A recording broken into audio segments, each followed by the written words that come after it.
여러분, 우리가 성령의 도우심으로 인식의 변화가 일어날 때마다 원래 내 속에 집짓고 있던 거짓자는 이거 아닌데? 이해되지 않고 불안하고 염려가 되고 이렇게 해도 될까라는 혼돈 속에서 살게 되는 것입니다. 하나님의 은혜가 임하면 임할수록 거짓자는 발악을 하는 거죠. 자기를 유지시키기 위해서 이해해야만 돼, 알아야만 돼, 내가 옳게 판단해야만 돼 라고 뻗팅기는 거란 말입니다. 그런데 그렇게 되면 하나님의 은혜를 누리지 못하는 거죠. 그리스도의 신비를 맛보지 못하는 것입니다. 이거는 마치 패러글라이딩 하는 거와 똑같은 거예요. 여러분, 처음에 패러글라이딩을 하면 혼자 타는 것이 아니라 교관이 뒤에 타고 있습니다. 산에서 뛰어 내려오면서 공중에 탁 날아오르는 거예요. 그때부터 점점점 땅으로 떨어지는 것입니다. 그럴 때 우리가 해야 되는 일은 뒤에 있는 교관을 믿고 맡기고 즐겨야 되잖아요. 떨어지지만 즐겨야 되는 것입니다. 그런데 우리는 그때 어떻게 하느냐? 추락할 때 어떻게 하면 이 상황에서 정상으로 되돌릴 수 있을까? 나 죽으면 안 되는데 갖가지의 발악을 하는 것이죠. 살아나려고 막 고함도 지르고 이줄 저줄 막 잡아당기면서 난리를 치는 것입니다. 한마디로 말하자면 공포와 두려움 속에서 자신이 할 수 있는 최선을 다해서 살아남으려고 애쓴다는 것입니다. 그 말이 무슨 뜻입니까? 거짓자가 주체가 되어서 자신의 생각과 판단으로 옳은 방향을 찾고자 하는 처절한 몸부림인 거죠. 우리는 어떻게 해야 합니까? 사실 그때는 극도의 불안, 두려움이지만 답은 뭔가 하면 있는 그대로 죽는 거잖아요. 추락하는 대로 맡기는 거잖아요. 내 안에 주님이 계시잖아요. 거짓자가 죽을 때라야만이 안전하게 즐길 수 있게 된다는 것입니다. 아멘. 내 안에 나와 함께 계시는 그리스도 안에 있는 그대로 자신을 맡길 줄 알아야 되는데, 그런 일이 벌어지면 거짓자는 자기의 정체성을 유지하기 위해서 더 발악한다는 것입니다. 우리가 살려고 발버둥 치지 않음으로써 새로운 의식, 그리스도의 현존 안으로 들어가게 되고 성령의 인도함을 받는 삶을 그때부터 살 수 있게 된다는 것입니다.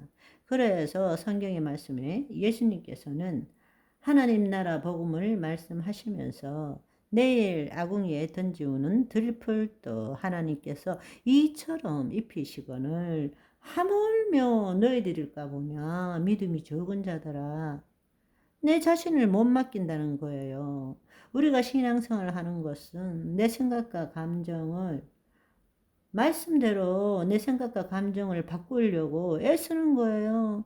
그런데 그렇게 될 수가 없어요. 사실은 그렇게 생각하고 느끼는 내 존재를 포기해야 한다는 것입니다.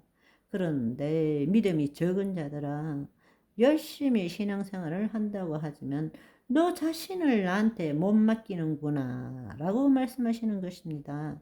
내가 죽을 때 그리스도의 신비를 경험하게 됩니다. 아멘. 나는 거짓자로서의 나는 내 본질을 결코 설명할 수도 없고 이해할 수도 없습니다. 그러나 내 자신이 죽을 때 내 진정한 본질로부터 나타나는 하나님의 생명을 우리 몸이 경험하게 된다는 사실입니다. 이것이 그리스도의 신비고 하늘나라 복음의 비밀입니다. 아멘. 그러니까 의인의 삶, 믿음의 삶이라는 것은 불확실성 속에서도 평강과 기쁨을 누리는 것이 믿음의 삶이라고 볼 수 있는 것입니다. 그런데 그렇기 때문에 그런 은혜를 경험하면 그것이 기초가 되고 또 큰 은혜를 경험하면 그것이 더 큰 은혜가 되고 있는 자는 더 가지게 되고 없는 자는 있는 것도 다 빼앗기게 되는 것입니다. 무슨 말인지 이해하시겠죠?